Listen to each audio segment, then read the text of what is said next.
afternoon. Okay, andito ulit tayo sa loob ng Goldfinch Residences sa Luxorville. Dito sa multinational village, no? Dito sa may Parañaque City, no? Okay, guys, malapit lang ito sa airport, Okay? Airport ng Terminal 1. Okay? Pwede ring Terminal 2 kasi nasa kabila lang naman. So, napakalapit nila itong property na to, itong condominium na to, guys. Okay? So, guys, tignan natin tong second foreclosed property na binibenta natin. One bedroom pa rin to. Eto, guys, ayan, oh.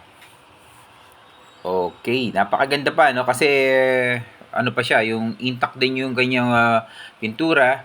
Yun nga lang, itong ating kitchen, medyo hindi na ganun kaganda, no? Pero, pwedeng ipaayos, repair na lang. Okay.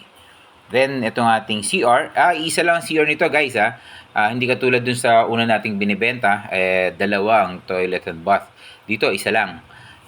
Yun nga lang, medyo malaki itong isang to. Okay. Medyo mas, halos ganun kalaki din, pero mas ano siya, mas parang medyo konti lang yung laki. Ito, medyo sira-sira na yung mga pintuan ng cabinets, no? Pero, kaya parang pwedeng ipa-repair na lang. Okay. So, pero yung mga pintura, guys, katulad nito dito sa may room, at saka yung flooring, walls, ganun pa rin, ano? Maganda pa din tignan. Linis lang or hilamos ng pintura, okay na.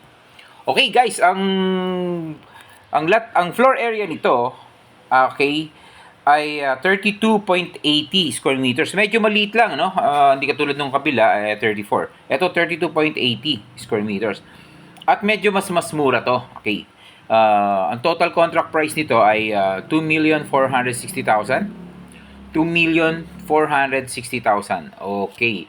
So, guys, ganun pa din. Kung may tanong po kayo, tawag po kayo sa akin. Meron tayong number sa description box. At meron po tayong naka-flash dito sa screen. Okay? At huwag nyo kalimutang mag-subscribe sa channel natin at i-click nyo na rin yung notification bell para nanonotify pa kayo sa mga bago pa nating video na katulad nito. Okay? So, sana naibigan nyo po ito pinakita ko. Kita nyo, may view pa, di ba? Ayan, no? Okay, dalawa pa yung bintana dito sa pinaka ano, no? Yung kanyang room. Okay. Ganun din kasi ewan ko bakit napakaganda ng design ng kanyang room, no? Dahil na-maximize yung 32.80 square meters. Okay?